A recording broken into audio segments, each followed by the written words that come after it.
This past week I was traveling to speak with middle school parents in Centerville, Ohio, Eufaula, Alabama, and Raleigh, North Carolina. And the only reason that is significant is because what I noticed in all three places was that everyone is getting ready for the end of the school year rush. All of the baseball practices and games that were normally on the schedule now have playoffs and championships with them. All of the arts classes and extracurricular activities are now planning performances for the final weeks of the school year. Coupled with that, everything that still needs to happen in your child's classroom academically, plus standardized testing, all of that is happening in the last month of school, which is a recipe for frustration and tension and anxiety, and something you do not want as you get ready to launch into an incredible summer. So today, a few strategies to help lessen some of that tension so that you can really move forward in a positive way. Step number one, take your desktop calendar or planner and set it side by side with a loose leaf piece of paper. Take all the events that you know about that are on your planner or calendar currently and transfer them to that piece of paper, one item per line.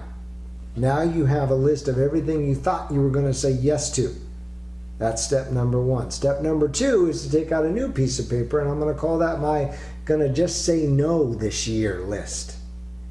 Start to take some of the items that are absolutely not necessary from your yes to do list and move them over to the no list. Now, if you feel bad about doing this, that's okay, perfectly natural.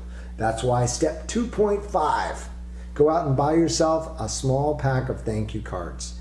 And within each of those thank you cards, simply say, thank you very much for thinking of me and planning the end of the year party. Unfortunately, this year I won't be able to. Right? And those you send to all the folks on the no list. That way they don't feel bad. They know that you appreciate them thinking about you. And simply the case, though, that you're overwhelmed this year. Everything on your say yes to do list is just going to take up all your time. You can't do it without being completely overwhelmed. So send a thank you card to everybody on the just got to say no to you list this year. Okay? That'll get you past the feeling bad about not being there. Now, finally, step number 3. And this is a big one. You have to think about what may come up on the calendar that you hadn't already had there. That's what I call making the invisible visible. That way you don't get caught off guard by too many things. So go back to the calendar, go back to your child's schedule of events and calendar from school, put a call into the coaches and any other mentors just to see if there's anything that is missing from the calendar that you may need to add. And then bring that back and then decide either yes or no.